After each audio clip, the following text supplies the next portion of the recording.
So today we have a special guest here, Gustavo. He is a home inspector, and today he's going to be talking to us about Poly B. He is going to be providing us with more information. For those that don't know what Poly B, he's going to be giving us all that information.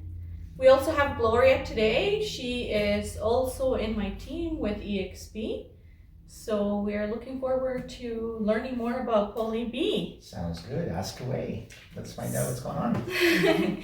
So my first question would be, what exactly is Poly B, and when was it commonly used in Edmonton? Right. So poly B is a plastic-like material that started being used in Canada, or actually all of North America, in the mid-70s, all the way up to the mid-90s.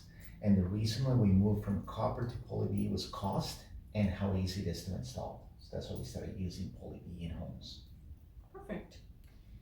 Next question. What are the main risks associated with Poly B plumbing in homes? Right. So the main thing is water leaks, right? So poly B is known to have water leaks, and it's because of the composition of the material. So a lot of times in Alberta, we have pretty hard water, and mostly on the hot side. So the reaction between the chemicals of the poly B in relation to the minerals in the water and the chlorine in the water and the temperature of the water can lose the integrity of the poly B, lose the flexibility, and start water leaks can happen. So that's the main risk. Okay.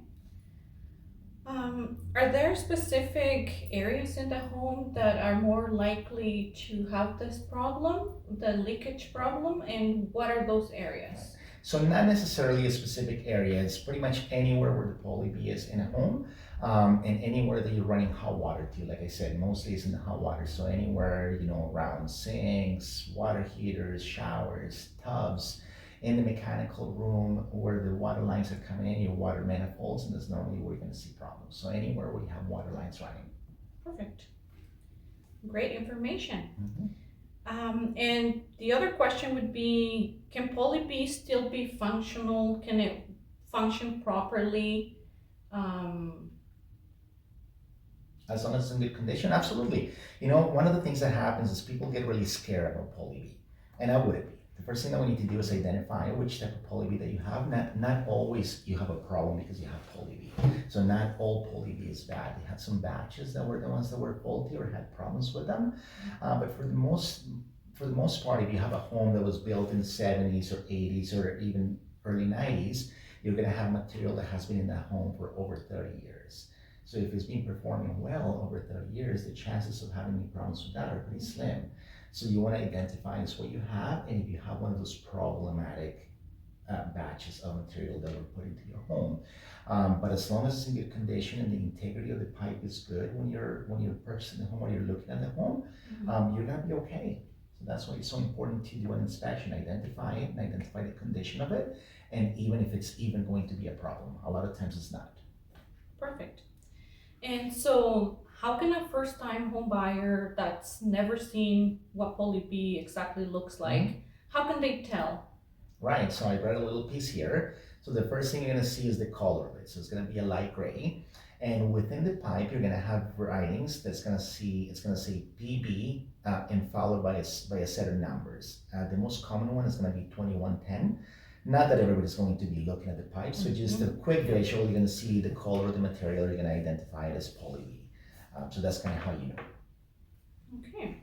And if a home has Poly B, what steps can a homeowner take to prevent any issues? Right. So like I said, the first thing to know is the condition of the poly B that is in the home, the integrity of it. So as an inspector, I know which are the critical areas where I need to look.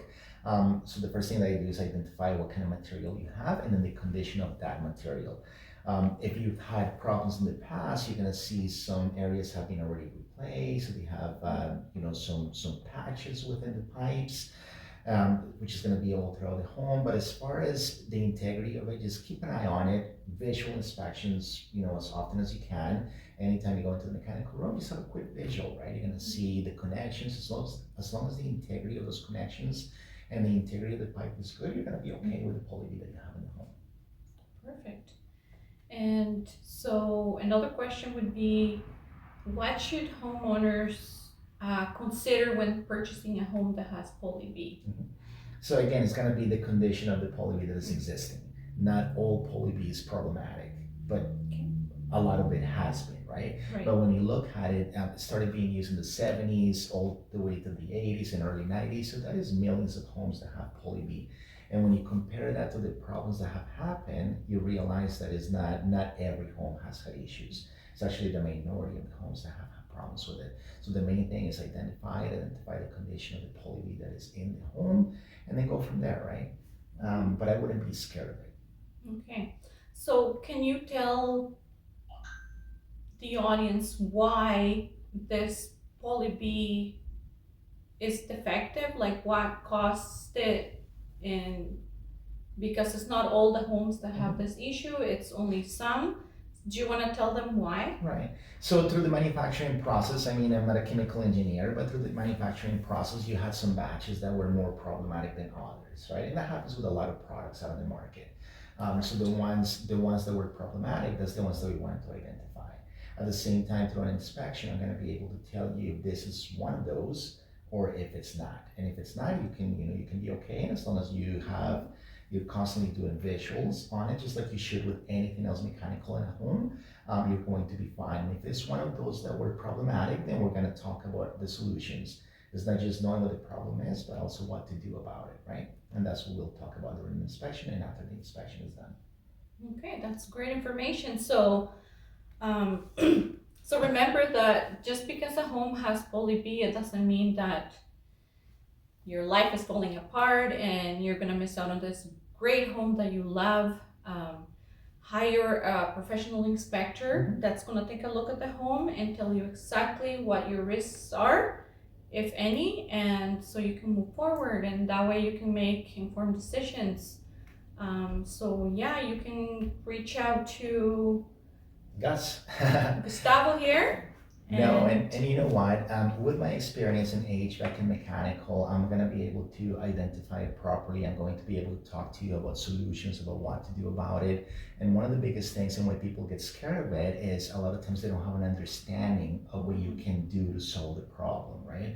A lot of times in your head, the problems are bigger than they really are. So once we go through the inspection and we identify those areas that need attention, and we can talk about solutions and the steps that you need to take care of those, most people will realize that, okay, the problem is not as big as I thought it was going to be.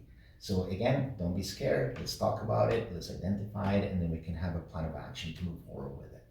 Can you tell us a little bit, sorry, Mhm. yeah, tell us about the prices, like change to this poly B to Right. another, I don't know, the new material they're using those days. Right, so we're going to be changing, we're going to replace poly B with PEX, which is what you use in modern homes now, right? And to change those lines, again, costs will vary depending on the size of the home, the amount of bathrooms that you have, the amount of fixtures that you have in the bathrooms. But the majority of homes are going to fall between the $6,000 to $12,000 to do a full complete replacements. A lot of times you can do partial replacements as well. So that's why it's so important to go and do an inspection, identify what needs to be done and what doesn't need to be done, so that we only address the areas of concern. Yeah, but that's going to be the total cost. And another thing is sometimes when homeowners identify that there's poly B, they start thinking immediately, oh, my house is gonna be a nightmare getting it fixed. My house is gonna get destroyed, like the walls and all of this. And I understand that it can be scary. What can you tell them about this? Well, first of all, don't panic.